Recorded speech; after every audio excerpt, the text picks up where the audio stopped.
for Joel, I'm sure too, it makes your job easier to edit because you So actually much have a easier. real Yeah. thing there. You're not just editing a bunch of people on a blue screen all the time. 400-foot set around them. They feel like they're in the real place and they don't have to waste any of their energy conjuring that. They can just get on with their performance and get on with being their character in that surrounding. We have a blacksmith who makes real swords, and we have real armorers, hand making chainmail piece by piece by piece. The things you see on screen are real. It's bizarre when you sit for lunch and you have an orc next to you drinking a coffee.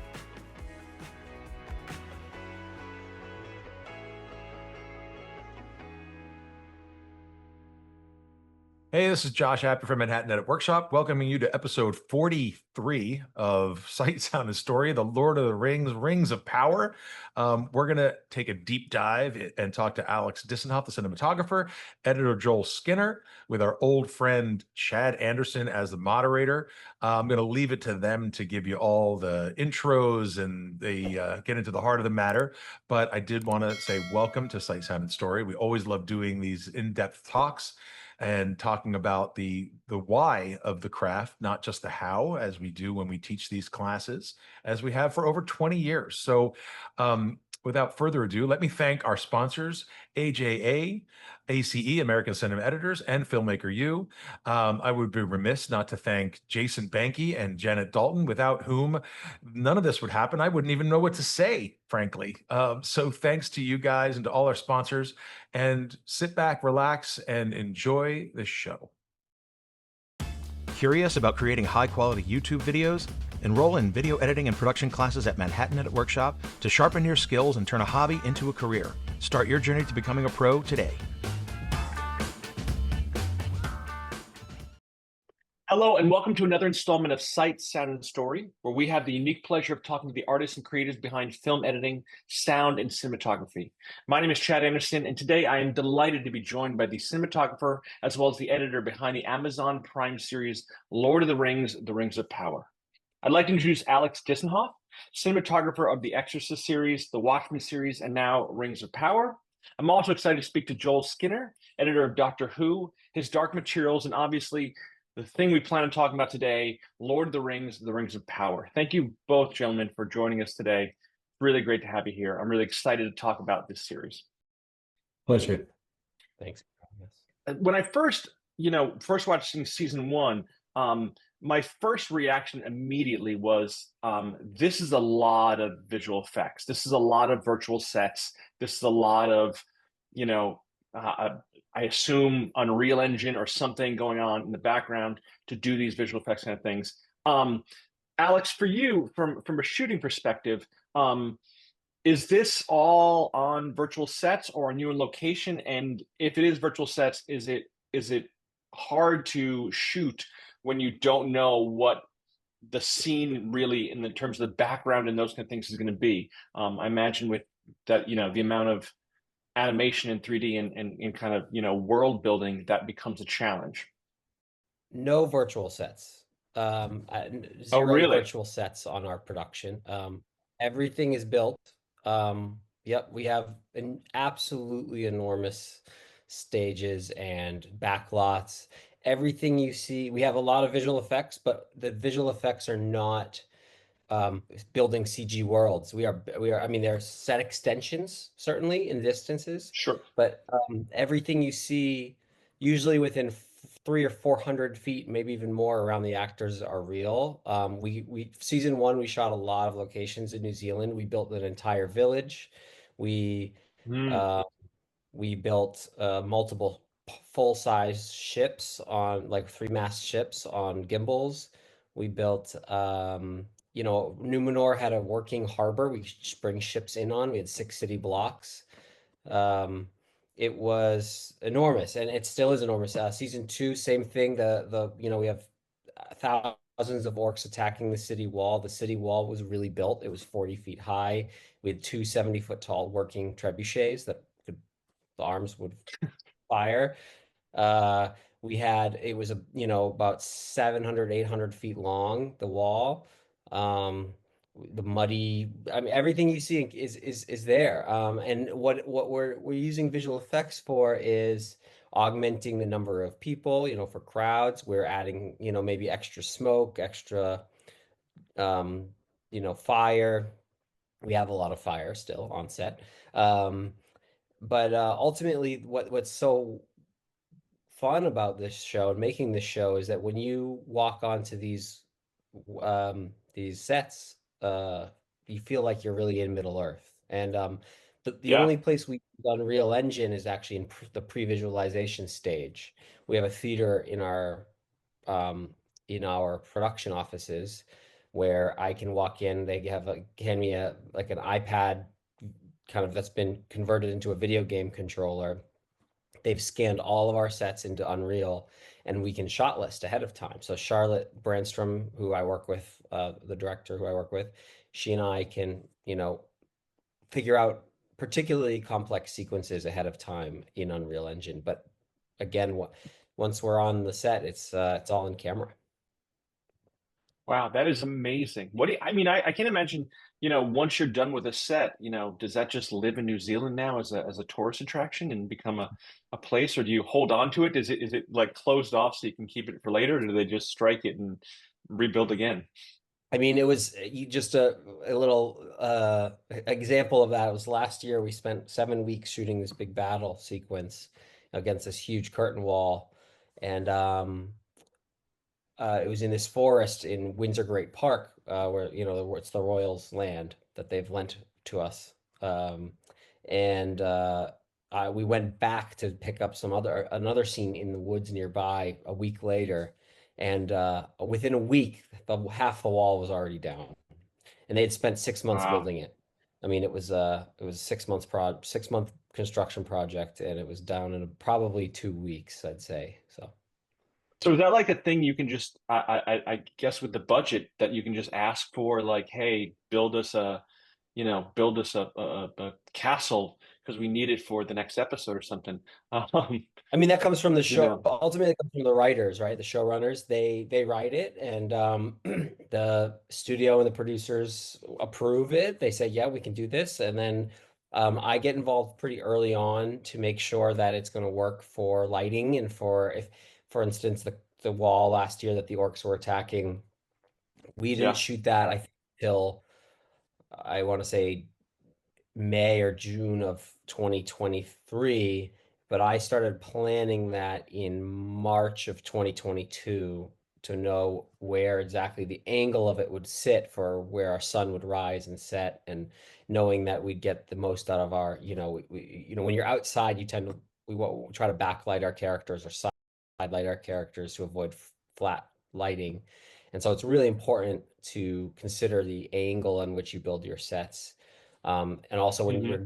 when you're constructing sets on stages, making sure that they're leaving room for lighting, or if they're building lights into the set, that, those things happen in an organic way. So I tend to be involved pretty early on in the pre-production process to kind of help move that construction along. But ultimately, it is up to our showrunners in terms of what's Yeah. approved. Yeah, I'm just amazed they can just decide to build a wall and build a Oh, it's I've worked on some sets, but never, it's always like budget, budget, budget. We can't do this, we can't do that, we can't do this. yeah. And that seems like, candy store. For Joel, I'm sure too, it makes your job easier to edit because you So actually much have a easier. real Yeah, thing so there. much Yeah. easier. You know, you're not just editing a bunch of people on a blue screen all the time. Yeah, absolutely. And I think from the point of view of the actors as well, because Yeah. they've got a real, you know, like Alex was saying, Yeah. 300, 400-foot set around them. They feel like they're in the real place and they don't have to waste any of their energy conjuring that. They can just get on with their performance and get on with being their character in that surrounding, which means Yeah. that, you're less, you can concentrate on the performance knowing that everything's already there kind of thing. Even the texture, the costumes we have armorers, we have a blacksmith who makes real swords and we have real armorers making hand chainmail piece by piece by piece. The things you see on screen are real. The horses are really clad in these beautiful pieces. The orcs, that's all prosthetics. There's no visual effects on the orcs. I mean, it's they're when it's bizarre when you sit for lunch and you have an orc next to you drinking a coffee because they look like an orc. I mean, it's an amazing experience. Clearly it's less hard to work with, but in terms of your workflow, as you're going from editing the pieces together, then getting visual effects, is that a you get them beforehand, or you get them along the process, or how does the back and forth tend to work? I'm always interested in that. Actually, it was really, really collaborative on this last series of rings. So we get access to a lot of the previs if it's a really VFX heavy scene. You know, if there's creature work, for example, we had a big troll in episode I 7. remember. And in scenes like that, although they did build some practical things, they built a huge troll leg for some scenes, which Alex will remember, and a kind of torso as well that was kind of to scale of the troll, so that they would know where to the actors would know where to hit and where to look, kind of thing. But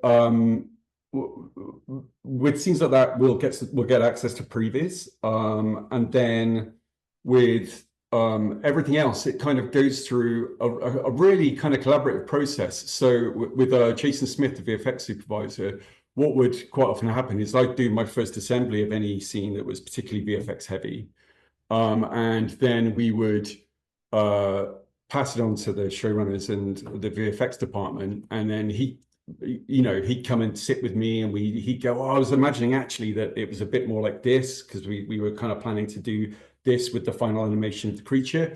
And then I'll kind of re-edit based on that discussion. And then he'll go away and get the VFX kind of like 60-70% done.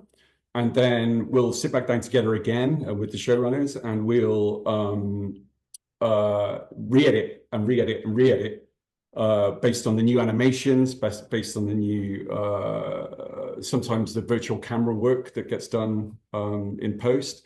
And in fact, on the last series of rings, I was working pretty much up until 3 weeks before broadcast, because as the VFX shots came in, we were kind of re-editing sequences, because it's like, you know, the bits that you can't see once you've edited in a creature or you know, maybe some weaponry or some explosions or something like that, you think, well, actually, it'd be better to cut 3 frames earlier, it'd be better to cut three frames later.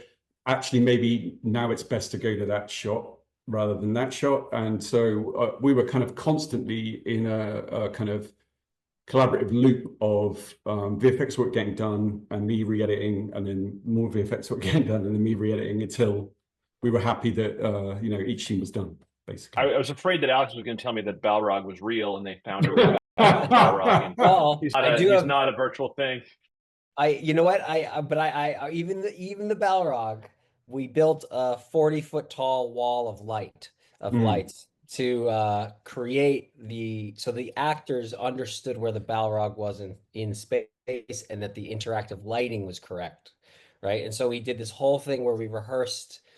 So I had this tower of these big lights, and they were LEDs. They could be, you know, and so I had basically like a almost like a we have a rock concert dimmer board essentially on every set, right? And that's how I control my lighting.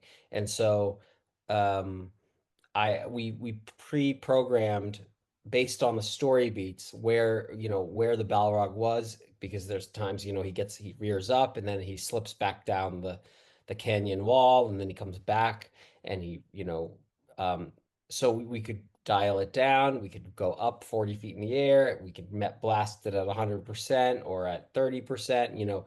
And so all the actors actually knew that, you know, we rehearsed that with them, so they understood, oh, okay, now the Balrog's up here, I can look. So they had a place to look.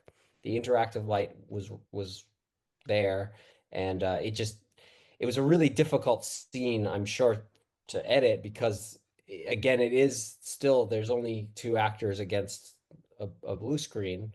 I mean, the cave was real, but where they were looking was blue screen. Well, I was going to say, actually, Alex, it actually made it a lot easier, because you could build anticipation in the scene using the lighting references. You know, Right. so often on shows that VFX heavy, a lot of shows I've done in the past are VFX heavy. Probably one of the reasons why I was first, you know, chosen to interview for Rings. and I've got background in VFX editing. But so many shows, you just get a plate. You know, you've got a plate, and you're just cutting back and forth to a plate. It's hard for everyone to imagine. It's hard to build anticipation visually Right. Right. when you're just looking at a 5 second VFX plate of a wall. But because the interactive lighting was there, you were kind of like, oh, something's coming. Oh, it's getting closer. You know, and you could build that tension really early on and get a real sense of how the scene was going to be based on that lighting. So it actually made it easier rather than more difficult. It's great. Yeah, it's great. Yeah, I ended up loving that scene personally. That was one of my favorites in the series. So I want to talk about kind of a weird idea in terms of the mythos or the lore of a legendary story like Lord of the Rings. I mean, it obviously starts in the writing. You're writing theoretically a new story based on, you know, classic old characters. You know, like you have the Balrog, you have Galadriel, you have all these, you know, famous characters. But from an editing perspective, and also perhaps from a shooting perspective, are there decisions that you can't disappoint the fans or the historians, you know, the literature people who say, oh, you know, Tom Bombadil wasn't this character, or Galadriel didn't do this, or, you know, is there some kind of confinement in that? And Well, how do you work around that? I mean, I would say just from the very beginning, the iteration of it all, before it gets to me and before it gets to Joel, we have and while we're shooting daily every day, and I see this person every day, we have a Tolkien scholar on set with us and in pre-production That's with us. Um, and so that person works with the showrunners to make sure, first of all, what they're writing is, keeps in line with the legendarium. And then anytime we're prepping, what we're going to shoot, that person, if there's ever a question about, are we kind of going a little bit sideways here? They kind of keep us, they put the bumpers on a little bit. And then, there are, and everything gets approved by the Tolkien family, right? They ultimately yeah, see every decision we make. And so, before the scripts are approved to shoot, it's gone through this process. And then even while we're shooting, if we want to change a line of dialogue, or if we make it, the thing, as we know, film is like this living and breathing organism as you're making it, and so things constantly are shifting. So that's why these people are there to help us make sure that we feel um like we're staying honest to what yeah, the yeah, note in his little bits and bobs that he wrote about this age.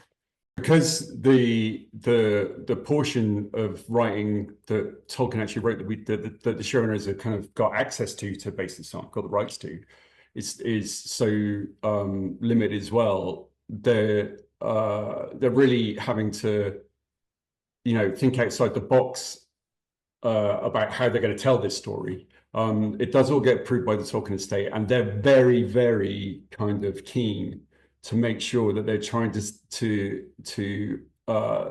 stay as close as they can to the spirit of Tolkien's writing, if not even if some changes are made, like the order of the rings being made, for example.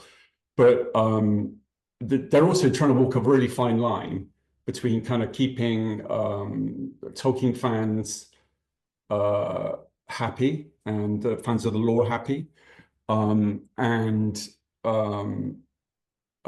making it entertaining for people who don't know the history of the Second Age, or that are just fans maybe of the Peter Jackson films, or aren't fans of Peter Jackson films but do like the books. There's kind of a tightrope that they're constantly walking, and I think they do a really great job of doing it, to be honest. But Yeah, impossible to make everyone happy, but they yeah, it's do impossible to keep really. everybody happy. We Absolutely, we all work absolutely. really hard to kind of make the best thing we can that stays true to the spirit of what he wrote, you know. Yeah, I yeah. mean, A couple I years know ago, Patrick and JD. I mean, they are Tolkien fanatics, and it's so important for them. I happen to edit the a lot of the Tom Bombadil scenes, for example. You mentioned Tom Bombadil a minute ago, for this season, and I was super thrilled because I'm a Tolkien nerd as well, and just to be able to do the first proper adaptation of Bombadil on screen was like a huge thrill for me. But obviously, they've changed the location to an extent for where he should be based on the lore, but at the same time, and in the books, he's a lot more of a kind of almost fairy tale character, a lot more sing-songy. But I think they did a really great job of kind of trying to keep that kind of mercurialness of Tom Bombadil alive, and keep the spirit of how Tolkien wrote Bombadil, without having to be slavish to how he appears in the story. Because at the end of the day, we're trying to tell a story that nobody's told before. So and we're trying to bring that age to life, and use those characters in a way that best serves that story. So there's always going to be kind of aspects that are a little bit controversial with some people that other people love, but I think everything we do, as Alex said, is kind of guided by the basic principle that we're trying to keep the spirit of those characters as true to Tolkien's writing as we possibly can. Yeah, I was thinking about, we talked earlier before this about comic book movies and comic book series and those kind of things, and those fans of those get animated if you mistake the costuming or whatever it may be for I imagine for Lord of the Rings fans, because of the again, the mythos and the lore of the literature, it is eggshells in terms of trying to get it right, and making sure you're getting it really well done. I'm glad to hear that there is this historian expert, a Tolkien expert on set who's following around, in some capacity, just making sure you have some place to ask questions. Because I was like, I don't know the lore that well, and so I was like, oh man, this is a dangerous, like a careful ground you're kind of stepping into of kind of doing this. And I can imagine the diehards are really watching closely and taking notes. I think you can't serve as Alex said earlier on, you can't keep everybody happy. And if you try too hard to keep everybody happy, you'll end up with something that's kind of not going to please anybody, And so I think that the way that the writers work, the showrunners work, is to just try and stay as true to the characters as possible and as true to this version of the story they're trying to tell us as possible, and realize that some people are going to be upset, some people aren't. It's kind of in the current environment on social media, there are going to be some group of people that don't like any show you're doing if it's a show based on an IP, right? Some Star Wars fans are going to hate something about any of the Star Wars shows. So some of the Daredevil fans, we were talking about Daredevil earlier on, are going to hate stuff they do on the Daredevil shows. You can't pander, because what you're trying to do at the end of the day is tell the story you're trying to tell the best way possible, and that might mean that you have to upset one group or another group to a degree. So I want to ask about that. One of the things that always fascinates me, and something I talk to students about, is the decisions you make, whether it be cinematography, whether it be editing. There is a sense of tone, it comes from the producers, comes from the showrunners, comes from the directors, that says, hey, we're making a show about Lord of the Rings, we're making a show about this story, but this is the overarching emotion that we want from these scenes, these overarching emotions that we want from these characters. This is how we want this show to feel. Is the show a mystery, or is it a show, confrontational, or is it a show about family? Is it a show about, there's a tone there that happens in pre-production or in meetings with producers and directors. What kind of tone were you given in terms of, the over idea of the show that you were making, in terms of what you were kind of like looking for in emotion? I think, you know, season two particularly, the main thing we let the scripts lead us, right? And so they send us the scripts, and then Charlotte and I will sit down and talk through every single scene with our, with the showrunners, and we'll come up with our ideas first. We'll pitch them what we think. They kind of do the same to us, and there's kind of, you know, many iterations of what it should be. But there was a general sense that, season one was a certain way, and now season two is darker. Season two, the kind of the wheels have come off a bit. Sauron's he's unmasked. He's beginning his ascent in earnest, and that the good people of Middle Earth are on their heels, and so visually and tonally, that started right away. I changed the color science in the camera. There's a thing called a lookup table that we use every time you shoot anything, Looks. right? A lot. Um, so one of my main caveats actually was I didn't have control over that in season one. Season two, I said if I was going to come back and lead the show, I wanted to make sure that I could come in and overhaul that, to reflect what I felt like the story was, where it was going. And so I spent a few weeks in pre-production testing, uh, shooting lighting and costume tests, and we came up with a new show LUT, and that then kind of trickled down into every department because it changes the way the camera sees color. So the costumes got darker, the set walls started changing slightly. Everything just became a little bit more, for lack of a more nuanced word, gritty, I guess, because we wanted to reflect that, uh, there's a darkness spreading over Middle Earth, which culminates at the end of the season, obviously. And then at the very, very end of the season, the last scene, I wanted to, there was this important shift of there's still hope, right? There's still hope. The elves, they've lost the battle, but the war hasn't been, the war isn't over. They're retreating, but there's still hope. And so visually, we were overexposing, we were changing I used digital filtration in the color correction.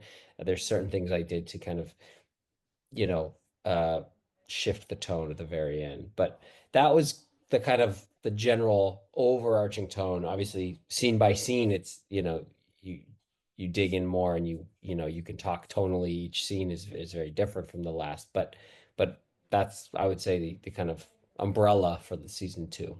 It's a darker series, and it's the season is much darker. Um, what I found was interesting was, the there's a lot of kind of conflict, in terms of theme, in terms of, is this character good? Is this character bad? Is this character virtuous? Is this character like, it's the characters are more nuanced than these kind of overarching man in black good guy characters. You don't know if they have a sense of good nature. I'm thinking of Adar, his kind of evolution, in terms of the character. He came as this, kind of two-dimensional bad guy, and then in the second season, you started to be like, well, I kind of see your point, and now you're starting to question everything. What you're saying is entirely true. I think that this season, one of the reasons why it's not just the events that happen that kind of make the tone of the show darker. I think a lot of it's to do with the fact that now we're into the kind of making of the rings, and the rings operate on, and kind of Sauron operates on this basis of he they offer you what you want, right? They tempt you with the things you most want. And so for Celebrimbor, he wants to be the greatest smith, and so he's kind of tempted by that. And Adar wants to make a home for the orcs because he does see himself as a father, and so he gets blinded to what he's doing in the he's kind of getting blinded by the end to how he's operating the means, if you know what I mean, so he's prepared to go further and further and further as long as he gets what he wants at the end. Each kind of character is kind of being tempted in some way. Galadriel's been tempted by the foresight she's given by rings, which makes Elrond kind of like wary of them and more wary of her, and there's conflict there. And it's about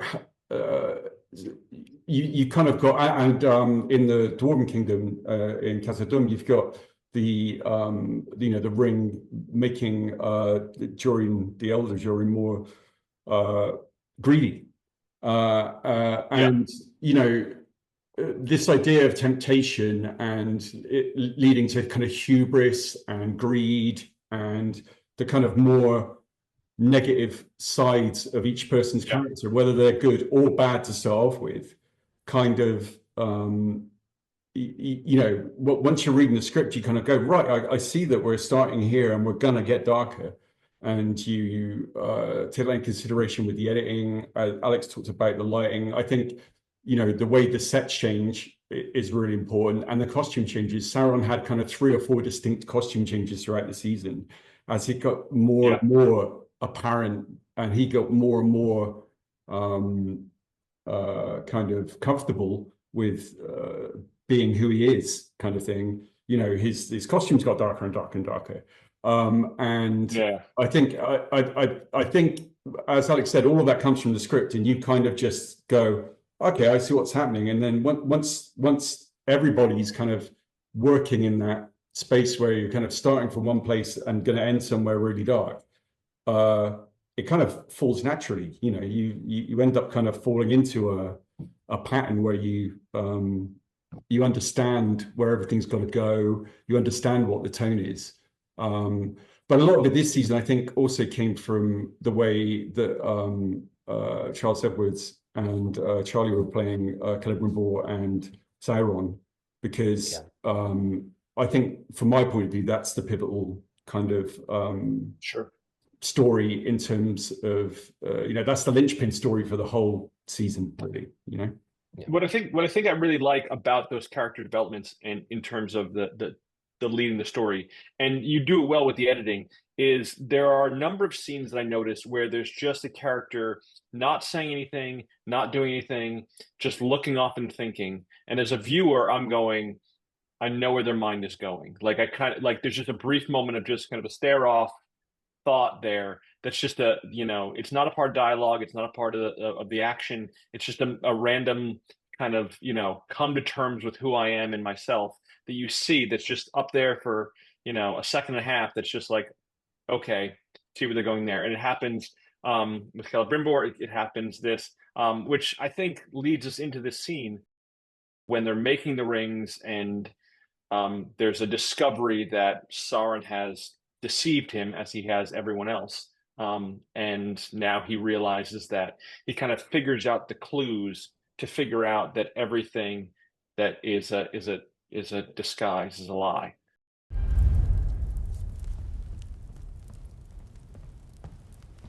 The rings. Are they finished? Wait for it. Wait for what?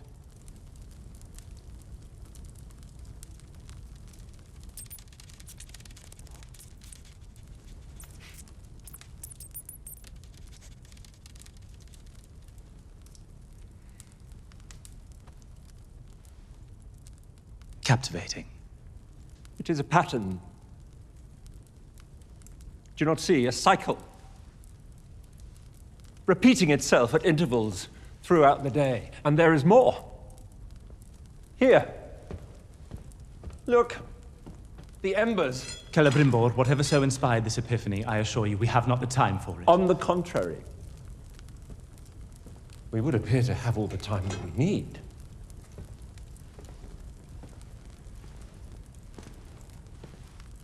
The candles have not burned an inch all day. You sought peace. I gave it to you. No.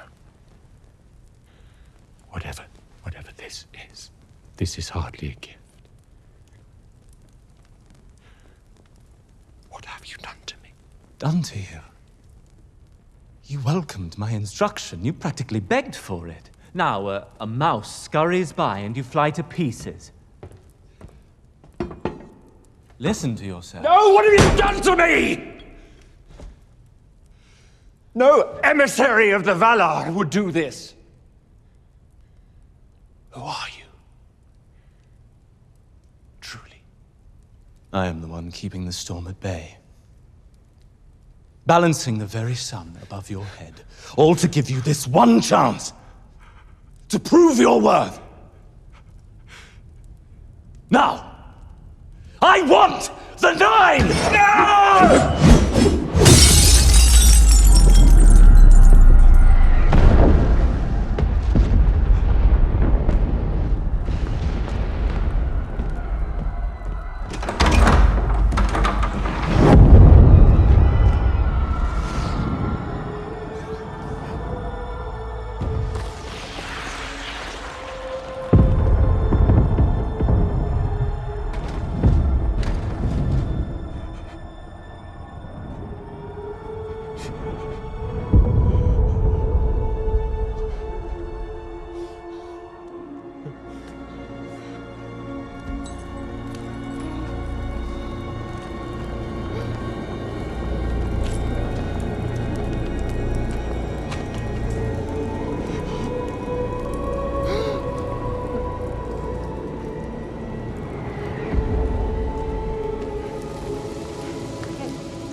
What is this?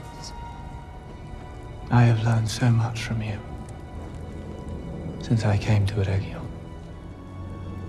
But no lesson more lasting than this. True creation requires sacrifice.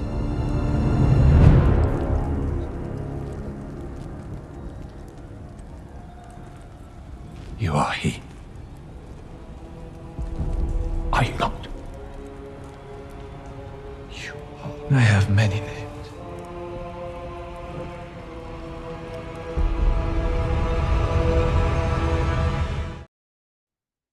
So that is the reveal to Celebrimbor about that he is Sauron. An amazing scene. Talk to me about it, Joel, if you can, from an editing perspective.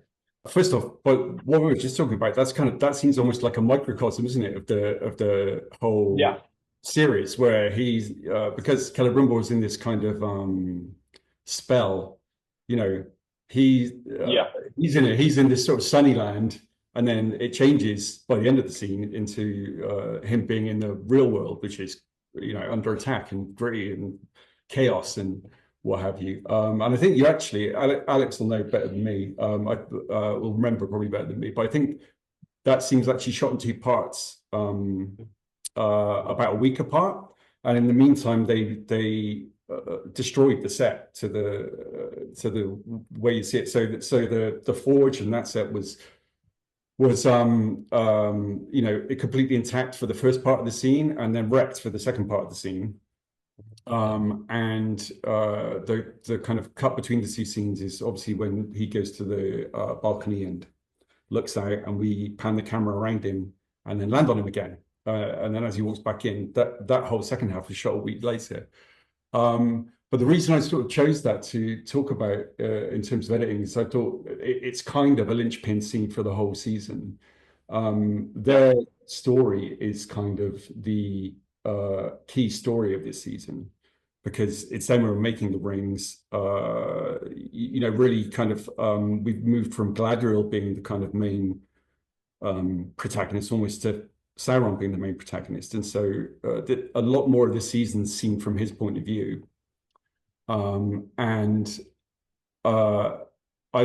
chose this scene because it really, really illustrates how great those two actors are. They're both fantastic, I think, but it kind of encapsulates their relationship, where it goes from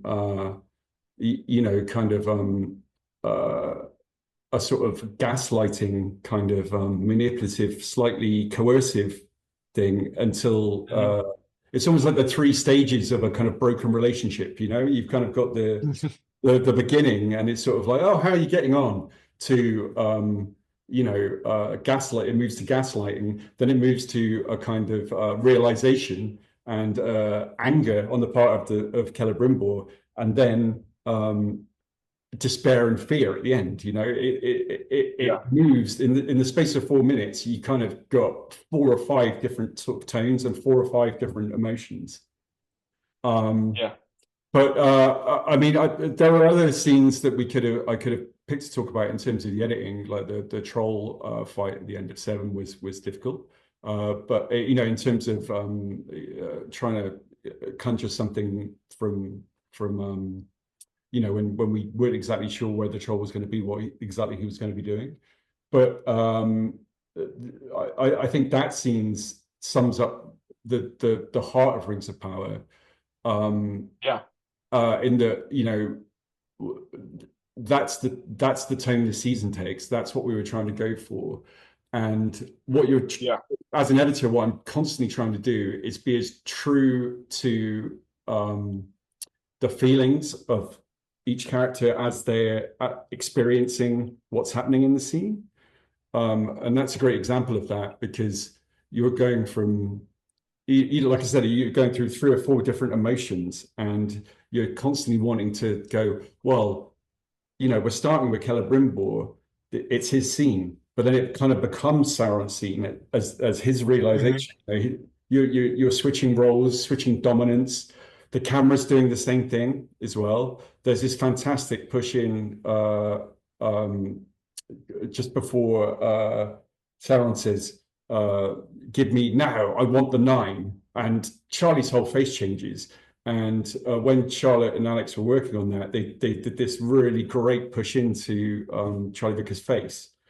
And Charlie Vickers kind of, it's almost a bit like the Gollum moment in The Hobbit, where Bilbo kind of looks a bit like Gollum, his face changes.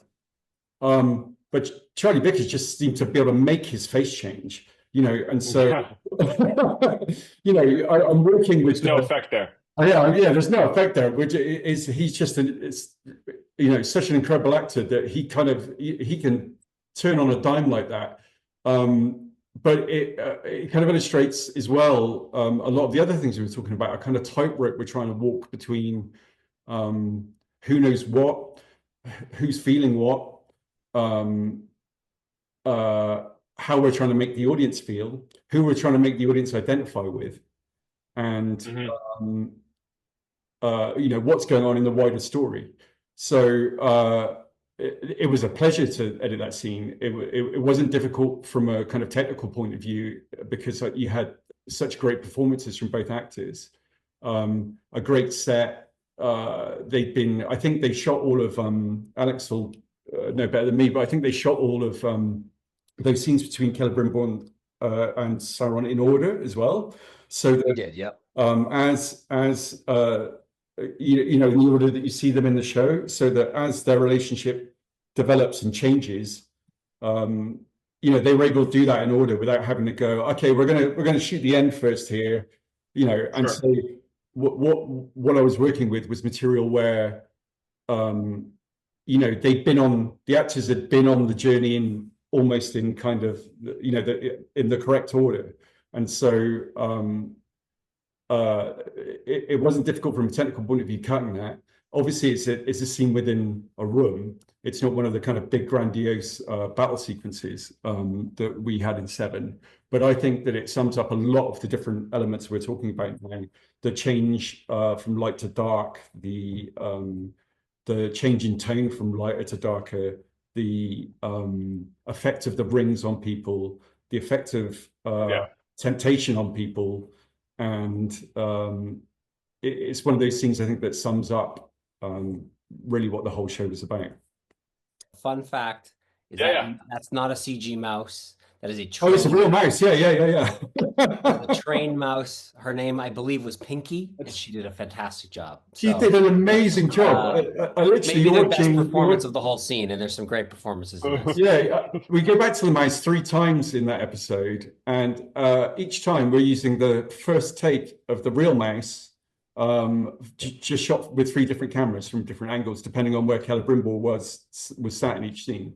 And yeah, it was a done in one with the mouse. That mouse deserves an Oscar in another. Yeah, but that also sums. I mean, that's something. It is part of our shows. Again, we try to do it in camera, you know, and I think that's an important. Yeah, that's incredible.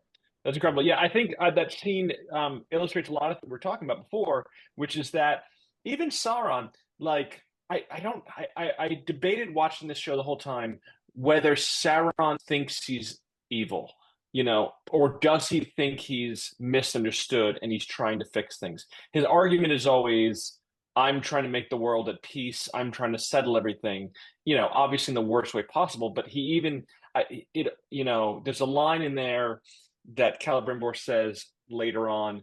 He says, you know, you are the great deceiver. You can even deceive yourself. Or maybe it's Galadriel who says it. No, Celebrimbor says that in the next scene and he believes and so Celebrimbor is compromised, and Sauron is compromised, and Adar is compromised, and they're all, you know, they're so close to getting what they want that they start cutting corners and becoming, you know, this you know, troubled version of themselves there. Yeah, I think the scene before this, which is where Celebrimbor starts to figure out what we already know as a viewer, which is that this is not real. And again, like I said, there's these subtle scenes of him just looking at the candle and then looking back, and you're like, I don't know what it is, but there's something about the candle that he's realizing, you know, and it's such a nuanced scene of just him looking at the candle and then looking back, and you're like, there's something going on in his head. And his performance is fantastic because you see, you know, the wheels turning and the processing happening. Well, just to talk about that, just as a sidebar, well, my personal process when I edit, and any editors who are watching this will probably think I'm crazy, but I assemble with the sound completely turned off. I assemble completely mute. So when I'm taking my first run at a scene, I'll watch all the material first. Obviously, I'll know the scene inside out. I'll know what takes are good takes or what lines or what have you. But when it comes to actually putting things down on the timeline, I cut mute, because from my point of view, I feel like if you're not able to kind of watch a show, watch a scene with the sound off, and even though you might not get the detail, not understand how the characters are feeling in a general way, and not understand the story that's being told, because we're not making radio, right? We're making TV. So if I'm not telling the story pictorially, then I'm not you know, doing a good job. So I assemble every scene initially completely mute, so that I'm paying attention to the body language of the actors. So I'm paying attention to their facial expressions rather than what's being said, and hopefully that comes across in scenes that you're talking about, where there isn't a lot of dialogue, but we're you know, able to glean what the characters are thinking. then I go back and I'll, refine based on performance or technical issues or, um, line readings or what have you, before I kind of settle on a take. But initially, I cut mute, and I do that on every show, irrespective of what it is.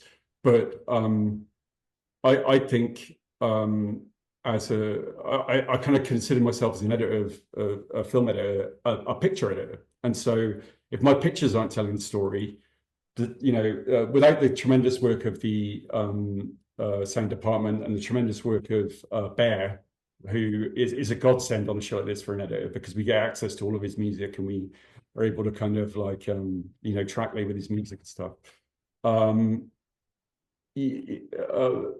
Before any of that, I'm trying to make sure that the story's there. If you've been watching it with the sound off or you had to take a phone call, you could still, work out what's happening. So that's a kind of sidebar to that. But yeah, in Sauron, you were talking about that. Does he know he's bad? I don't think he does. I mean, a lot of the stuff we did this season with Sauron and Adar, they're trying to do things that they think are good, right? So Adar's trying to make sure that the orcs are safe from Sauron, right? He doesn't want. He's lived through the first age with Morgoth, did all the terrible stuff that he did, and he's trying to just make sure that Sauron doesn't do the same thing, and that he can keep the orc population that he considers his children safe. So he thinks he's doing the right thing, right? Yeah. And Sauron, from his point of view, is kind of like a dictator in the sense that he thinks he wants the world to be peaceful, but he wants the world to be peaceful on his terms, right? He wants the world to be peaceful the way that he sees it. He wants order, and he's righteous. Yeah. But effectively, if this story were being told nowadays or in the near future, it would be 1984. He's Big Brother kind of thing. He's that kind of dictator. He wants complete control in order to have a peaceful world. And if you have characters that are just I'm bad because I'm bad, it's not very interesting to watch for an audience. It's not very interesting to edit for an editor. They're interesting stories to tell. You need the bad guys need to feel like they're not the bad guys. They need to feel like they're doing the right thing. Otherwise, you can't identify with them. You just end up with white hats and black hats. We're trying to add nuance, and to do Tolkien's work justice, you have to have that kind of that gray area within people that he explored through kind of their various temptations. It's we're just doing the same thing. Alex, I want to ask you about, because we've said this several times, both thematically but also visually. We talk about light and dark a lot. I have a really inadequate TV. Some of the scenes are very dark. I feel like I need to improve my contrast a little bit. Some of the scenes are very light. And particularly, you talked about the amount of fire, and I was glad to hear. I always think that fire is one of the challenging things on a shoot, and you do it all the time in every scene. There's something on fire in every scene. How do you handle that? First of all, going back to the TV. One thing I think people need to understand about modern television and how we shoot modern television, just to kind of, before I get to the fire part here, because it's something that cinematographers we have to we have to contend with the fact that this is not a theatrical presentation, and so we can't control what people are watching our material on. That said, it's like we kind of we talked about earlier in this talk about kind of making everyone happy, and then you end up with mush, you may end up with nothing. We shoot it like a movie, and that's the expectation of the studio. That's the expectation of, they're spending hundreds of millions of dollars. Sure. We need to make this thing look like a movie. And so, like the best movies, they're meant to be seen in a dark room, Yeah. with a properly calibrated monitor. You'll and even you know your the greatest Oscar-winning cinematography film, whatever you can think of. If you watch it in a bright living room on a bad TV, you're not going to be able to see the night scenes. That's just the way it is, right? So, I think Yeah. that's the first thing I would say to any and all viewer of if you want to get a good experience watching a show, particularly like this, that's very, heavy on the cinematic imagery. If uh, watch it in the dark and or in a dim room and get yourself a good TV. Or if you have an iPad, honestly, even though it's a small, it's the best monitors out there that unless you're spending $4,000 on a television. So Yeah. um, then going back to the fire bit, yeah, fire is particularly challenging to work with. It's physically challenging. It's not very comfortable on set oftentimes, especially the amount of fire that we have on our sets. They actually can irritate, you get a little irritated in your throat and your lungs. Uh, we have air monitors on set, making sure we're not all going to suffocate and die. Um, but also from it depends on the kind of fire we're using. So from a physical point of view and just from a practical point of view, when you have torches, for instance, those last about 60 seconds, right? So the coordination when you have scene with 30 or 40 or 50 or 100 torches, you have to be really ready to shoot. You have to be rolling, and then you turn on the torches, then you shoot. And then if you're relying on those torches for light, you might realize that you're 50 seconds into the take and you're still rolling. You don't have enough light left to shoot. Um, Yeah. Something we ran into a little bit more on season one than in season two, but that's something you always have to contend with. And then from a technical perspective, and shooting digitally nowadays, the high end, the highlights of digital burn out faster than they did on film, and in a less pleasing Sure. way.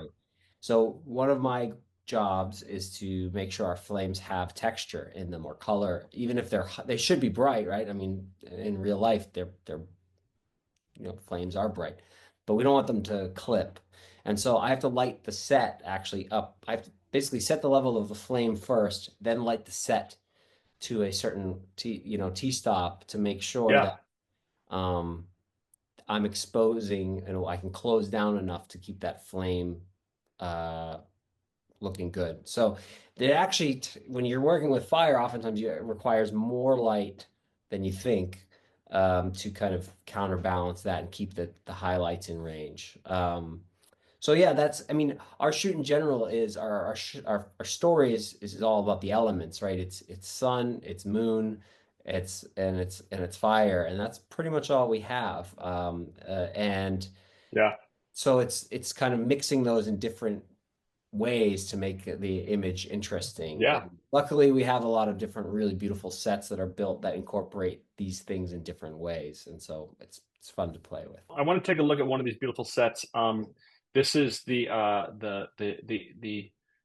elf scene. Can you actually, Alex, set this up for me a little bit better?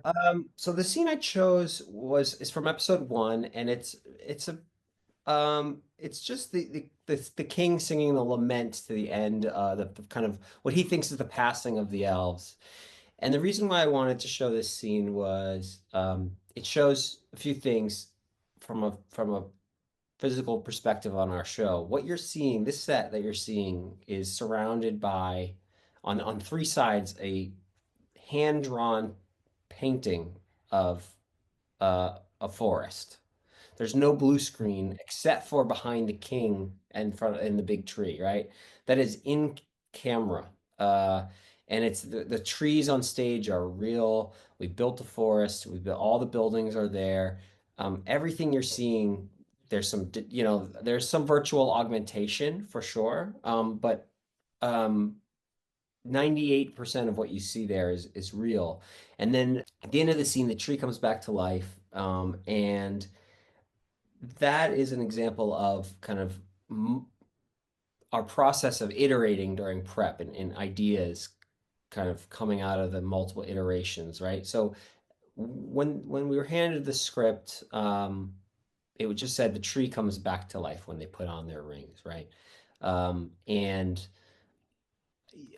it sat with me for a while. I was like, well, how does that interesting? How do we make that interesting? What is it visually? What does that do? And I thought about what this tree meant for the elves and just the essence of the elves in Middle Earth, right? They're the light. They're the kind of um, Yeah. in the story in many ways. And so I decided, why don't we? And I pitched to the showrunners, and they loved it. And we basically said, why don't we not just make the tree come back to life? Why don't we have the entire environment, the tone of the world Yeah. shift from this kind of almost funereal, um, bluish, dawn-like or dusk-like tone to the sun breaking through, and Yeah. This coming whole back to life. awakening. Yeah, and so again, we did that on set. I mean, VFX augmented. They made the tree come back to life itself, but I had probably 250 tungsten lights lined up in a row on the side of the set, and on cue, we dimmed down our other lighting setup and dimmed up the light, the sunlight, and the actors could feel the warmth on their faces. They could feel the brightness, and the tone shifts all in camera. And so again, that's not done in color correction. That's not done, in visual effects. It's an in-camera effect that I felt like ended up visually telling the story.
I love that scene. No, By the that's way. Yeah. It's fantastic. it's a But great scene.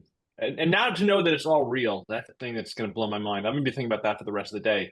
Is that yeah. like, because in my head I was like, oh, this is like some kind of a 4K wall or blue screen, green screen, It's and the only the fact bit that with the they're building waterfall. all That's this. yeah. It's only the bit No, with the even waterfall. the water is real. I mean, the waterfall itself Yeah, pumping yeah. on the bridge of the set. I mean, it's running water. They're pumping through the set. The leaves falling are actually guys up in the in the stage ceiling dropping leaves down. Um, Jeez. and the painted backdrop is these two guys. They're brilliant. And they free by hand over several weeks, and they do this kind of forced perspective forest. Um, and I mean, it's there, and I mean those shots. That's pretty That's amazing. amazing. That Yeah. is amazing. I don't know if you know this. In terms of each for an episode, I'm thinking about, because the elaborate of the quality of the sets and quality of the production. How much footage do you have to give to Joel or to someone like Joel? Like how much footage is taken through this process, and how much do you receive of that, Joel? I mean, I get everything actually. Everything they Yeah. shoot, I get. But is that It like depends what hundreds of it kind of hours? depends what they're shooting. So like for example, big battle scenes. you end up with, you'll be shooting with more cameras, and so you end up with more footage. Whereas a smaller scene, two people talking in a room, they might be longer takes of, but with maybe only two cameras. And so, some days I might be getting maybe 45 minutes to an hour's worth of footage to cut, and then other days there might be 2 or 3 hours of it, because there are more cameras, or the scene's longer, or there's more action, or it could be any reason. But yeah, I watch every single thing that's gone through the camera essentially, on anything that I'm editing, and then and then the episode's made out of that. Now, in terms of how much then we kind of end up cutting out of episodes, it varies. For example, I think my first assembly of episode 7 was an hour and 40 minutes long. So 40 minutes got cut out of that to get it down to the version that's on TV. Sure. And whereas I think I seem to remember episode 2, it was the kind of like 109, so only about 6 minutes of the kind of director's cut was removed before it aired. But yeah, it's a lot. I mean, if you think that how long's a block shoot, Alex, for you? Last year it was 40 days per episode. So I Sure. So shot 4 episodes. I did 160 shoot days. So yeah, so if you kind of average out 40 days, so we've got one editor per block, right? For that a 2 episode. So if you that means that editor's, if you average it out probably an hour and a half worth of footage a day, then you're talking about kind of 60 hours or more. 60 hours of footage shot for for 2 hours of TV. But, or actually, it would be even more. It would be 80. So it'd be like 130, 140 hours. Yeah. My maths is awful, but but I mean, it's a lot of footage we get, and that's not because the performances are bad, or it's because we're trying to distill from all of the great stuff the best version of each scene and each story. Yeah, and we shoot 2 cameras, right? We almost always shoot 2 cameras for like the just normal dialogue scenes. There's a lot of dialogue. There's long scenes of people talking, and so that eats time. And then when we do go into the action world, we can scale up. Like our second unit can scale up to 12 cameras sometimes. Yeah, there are certain shots in Ep7 where I think Vic Armstrong, who was second unit director, was shooting like 8 or 10 cameras, just every angle at once. The explosion of the war engine had about 10 cameras on it. Wow. Some of the fight scenes had 8 or 10 cameras on at the same time. So sometimes but they'd be short takes, but that still means for something like 1 second of screen time, I might have an hour and a half of material to look at. There's some great scenes. There's some scenes, to your credit, that some of the movement shots during the battle scenes. You're up on a balcony, down onto a bridge, into a tunnel, following. I don't know if that's a crane or something that's moving heavily. And here's the thing: I foolishly imagined it was all done with VFX and just 4 separate shots stitched together. Clearly, no. You're talking about the episode 8. Episode 8. Shot. So I can tell you how we did that. So that was all one shot. We rehearsed it for, I want to say 3 days, and then shot for one morning because we got it on, I think, take 3 or something. We did like 8 takes maybe, but I think take 3 or something. I can't remember which one you used. But basically what we did was we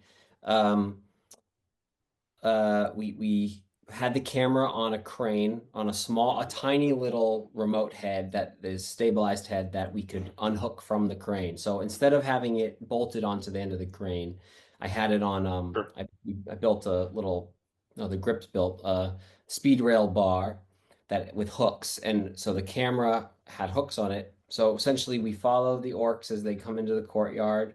We then lift the camera up over the wall, up onto the walkway above, where an operator who's a stuntman takes the camera and he unhooks it from the crane.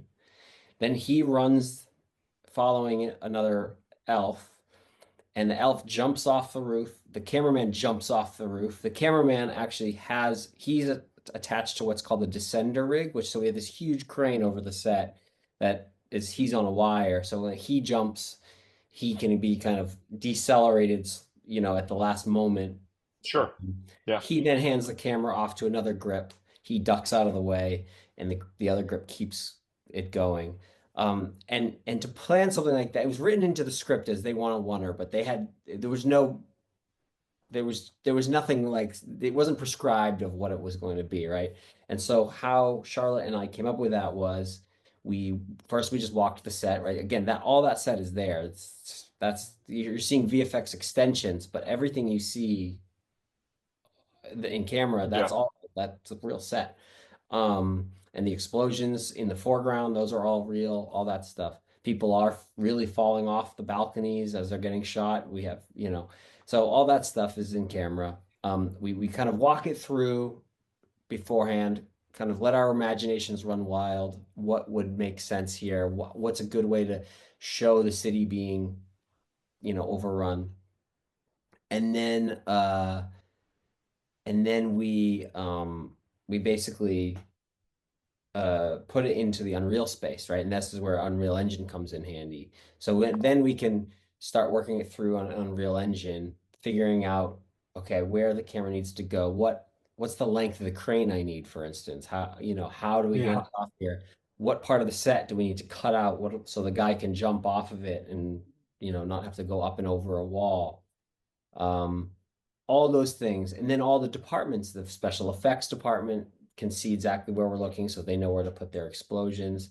The visual effects department, the stunts department, everybody can see that virtual walkthrough and understand what it is we're trying to do. Um, and then yeah, the second unit took it and rehearsed it for several days, and then Charlotte and I joined on a Saturday morning. We shot it on a Saturday morning to do the scene, and that's how it went. Last question I want to ask you, and just kind of quickly, in terms of the workflow, you mentioned like you're planning for season three, and I don't know anything about season three, but in terms of that, how far ahead of each episode do you know? Do you have the whole season planned out from both a shooting perspective and an editing perspective? Do you know what's coming down the pike, 3 months from now, or do you know two episodes ahead, or do you know like, oh, didn't know this character was going to do this, or how much forethought do you have into that? The show's so complex that we need to know in advance. They might not, but when we start shooting episode one, we don't necessarily have the finished script for episode eight, but we know exactly what's going to happen in episode eight because Um, first of all, we try to make connections and through lines throughout. And so knowing what's going to happen in episode eight might affect how we shoot things in Yeah. episode one. But also just from a technical planning perspective, nothing on our show can be done kind of on a whim or off the cuff. It's just too much um, infrastructure. I mean, just asking for an extra orc means four prosthetics people need to be hired for that person, and I mean, nothing is done lightly, right? So we really need to be kind of buttoned up in our planning. We have a lot of prep. We're giving a lot of prep for this show, more than any other show, because it requires it. I mean, it's just you need that kind of planning to kind of stage these large scale shoots that we do. Every day is kind of the biggest shoot of your life in a way. And so And there is so many storylines. There is so many yeah, yeah, and complex storylines happening simultaneously. from a story perspective, if we didn't understand where it was going, I think it would be easy for us to make a misstep in terms of just even making a decision of where to put the camera on a character. Whose scene is this really? And especially with Sauron, for instance, in early, his story is one of, he's kind of laying traps in a way along the for his prey, as the season Yeah, goes. And so if you don't understand what his end goal is and where he's going, then we may have, there's moments where you might want to push in on something because that's of certain sure. significance 3 episodes from now. You wouldn't know that if you didn't know. Yeah, Yeah, similarly, when I started on day one, I had uh, every single script for every episode. Not necessarily the final versions for the later episodes, but I had every single script so that I knew what was coming up for each of the separate strands. That's not to say that the strands didn't move around sometimes from the original script, because once you start putting these multi-stranded shows together, I've worked on a few. His Dark Materials is very much like that as well. And I did a kind of World War II show once called World on Fire that was similar in that there were lots of strands taking place in different places, different stories in different places. And you find that in some ways it makes the stories easier to edit because you can go, well, as long as these parts of the story happen in order, we can shift that over there because it makes more sense there, and move that over here because it makes more sense here tonally, or in terms of how the kind of ebb and flow of an episode is flowing. It's nice for an editor to kind of have those options to kind of move the stories around. But within each story, exactly what the beginning, middle, and end are going to be uh, on day one, on this show anyway. That's been the case. And I expect it'll be the same on next season. But to talk of to illustrate something that Alex was just saying, just the scene we watched earlier on with the Celebrimbor and Sauron scene, the line that Sauron's saying when he holds up his hand, he says, what does he say? True creation demands sacrifice, he says, just as Alex is beautifully pushing the camera in. That's a callback to something that Celebrimbor said in the first season. So, yeah, it's planned. The showrunners know where they're going with all of this story enough so that that they're laying lines in season one that they know are going to pay off in season, sure. and it'll be the same as Yeah, each they season. know. I mean, they know where they're going all the way, pretty much to the end of, so. Yeah. Yeah. And for you too, you kind of need to. So For I you was too, just you kind of have and if to we have any know. questions, I'll just ask Patrick and JD. Like, is me making this decision going to affect something down the line? If it's something you're planning for season 4 or season 5, and they'll go, oh no, yeah, you need to not do that, or yeah, they know what's going to happen. So Yeah. Very cool. Very cool. Gentlemen, thank you very much again. I really appreciate it. We are speaking to Alex Disenhof, the cinematographer for Lord of the Rings, Rings of Power, and Joel Skinner of Rings of Power, the editor as well. Thank you guys so much for being part of this. This has been Sight, Sound, and Story, a show about the behind-the-scenes creation and production of film and TV. My name is Chad Anderson. Thank you guys so much for being involved. Thanks. I learned a lot, and thanks everyone else who was watching. All right, everybody. Thank you again for watching Sight, Sound, and Story inside The Lord of the Rings, Rings of Power. Thanks to Joel and to Alex for a wonderful conversation. Always Chad, our old friend and instructor, for moderating. And again, AJA, ACE, American Cinema Editors, and Filmmaker U for sponsoring, and Janet Dalton and Jason Banky, who make the wheels go round around here. Again, this is Josh Apter from Manhattan Edit Workshop. We have a bunch of other episodes coming up, so please like and subscribe. And if there's something that you're not seeing that you want to see, let us know in the comments and we'll get to it. We promise. So again, Josh from Manhattan Edit Workshop, thanks again for watching, and we'll see you next time.